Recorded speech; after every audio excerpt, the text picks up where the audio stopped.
आज दिनांक 6 जून.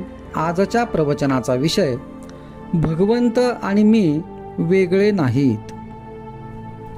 समुद्राचा फेस खरा आहे असे वाटले तरी त्याच्या खाली पाणीच असते. असत्य हे नेहमी सत्याला धरूनच राहते. जे नाही ते तोंडाने सांगणे ही माया, तिला आपण खरे मानतो. मायेला असत्य मानले की ब्रह्माला सत्यत्व येते. आपण मायेच्या पाठीमागे जातो, पण माया ही मृगजळाप्रमाणे आहे असे समजते तेव्हा आपण स्वस्थ होतो. जन्माच्या वेळेस सोहम म्हणत होतो, नंतर कोहम म्हणू लागलो आणि शेवटी देहच मी म्हणू लागलो. वास्तविक सूर्य आणि त्याचे किरण हे जसे वेगळे नाहीत, त्याप्रमाणे भगवंत आणि मी वेगळे नाहीत. सत्य म्हणजे अखंड टिकणारे ते म्हणजे परमात्म स्वरूप होय.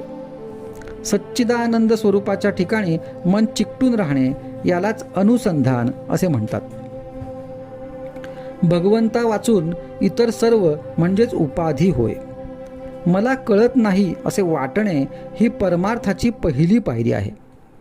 आणि मी आणि भगवंत वेगळे नाहीत असे अंगी मुरणे ही शेवटची पायरी होय. जे जे घडते त्याचा करता परमात्मा आहे, मी फक्त कर्तव्यापुरता आहे असे वाटणे याला निष्काम कर्म असे म्हणतात.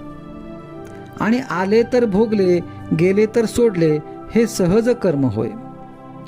दोष बाधू नयेत अशा रीतीने केलेले कर्म ते ज्ञानयुक्त कर्म होय. आणि ईश्वराच्या स्मरणात केलेले कर्म त्याला निरासक्त कर्म असे म्हणतात.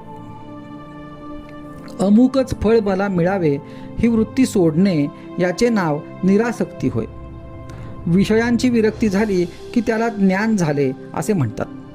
थोडक्यात म्हणजे जे कर्म बंधनाला कारण होते ते अज्ञान आणि जे मोक्षाला कारण होते ते ज्ञान समजावे. कर्म मार्ग, उपासना मार्ग, नवविधा भक्ती इत्यादी सर्वांनी गाठण्याचे ध्येय एकच असते. लग्नात ज्याप्रमाणे अमुक एक खर्च मी जास्त करीन, दुसरा कमी करीन असे माणूस म्हणतो, पण मुख्य कार्य हे की मुलीला नवरा गाठून देणे, त्याप्रमाणे भगवंताची भेट होणे हे मुख्य होय. आपली देहबुद्धी संतांच्या संगतीच्या आड येऊ देऊ नये. भगवंताच्या स्वरूप दर्शनाच्या आड माझ्या देहबुद्धीचा पर्वत येतो.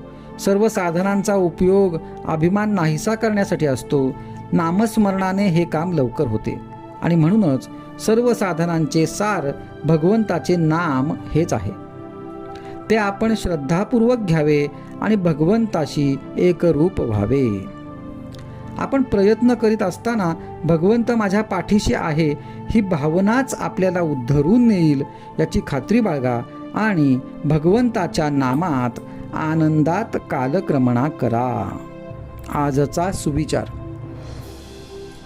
आज तुम्हाला जेवढा वेळ रिकामा मिळतो तेवढा सगळा भगवंताच्या नामात घालवण्याचा प्रयत्न करा.